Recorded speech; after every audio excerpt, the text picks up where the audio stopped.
ఎలా చేయవచ్చు అంటే ఒక ఒక 500 డ్రోన్ని, ఒక 200 మిసైల్స్ని ఒకేసారి యుఎస్ఎస్ అబ్రహం లింకన్ మీద వేస్తే యుఎస్ఎస్ అబ్రహం లింకన్ పేలిపోతుంది. ఎందుకంటే యుఎస్ఎస్ అబ్రహం లింకన్ కూడా ఏజెస్ ఎయిర్ డిఫెన్స్ సిస్టము, ఈ యొక్క SM-6 ఇవన్నీ కూడా ఒకేసారి 100 టార్గెట్లను ఆపగలిగితే, మరి 100కు మించి ఇంకోటి వస్తే ఇక్కడ ఇంటర్సెప్టర్ మిసైల్ ఖాళీ అయిపోతాయి. ఈ లోపు దాన్ని రిప్లెనిష్ చేయాలంటే చాలా టైం పడుతుంది. సో అన్ని మిసైల్స్ 80,000 డ్రోన్లు దాని దగ్గర ఉన్నాయి, 3,000 మిసైల్స్ ఉన్నాయి. కాబట్టి యుఎస్ఎస్ అబ్రహం లింకన్ ఓడిపోవడం అంటే అమెరికా ఓడిపోయినట్టే. కాబట్టి కొన్ని వేల డ్రోన్లని, కొన్ని వేల ఇవన్నీ తీసేసి వేసేయడం అనేది పెద్ద ఇష్యూ ఏమీ కాదండి రష్యాకి, ఇది ఇరాన్కి.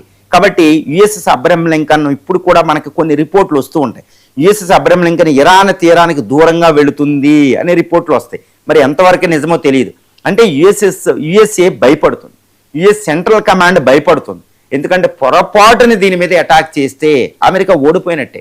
ట్రంప్కి అవమానం, అమెరికాకి అవమానం, అమెరికా సుప్రీం మిలిటరీ ఫోర్స్కి అవమానం.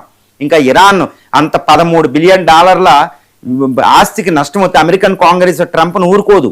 ఎందుకంటే కాస్ట్లీ వారు వస్తే వాళ్ళు ఊరుకోరు, వాళ్ళ బలహీనతే కాస్ట్లీ వారు.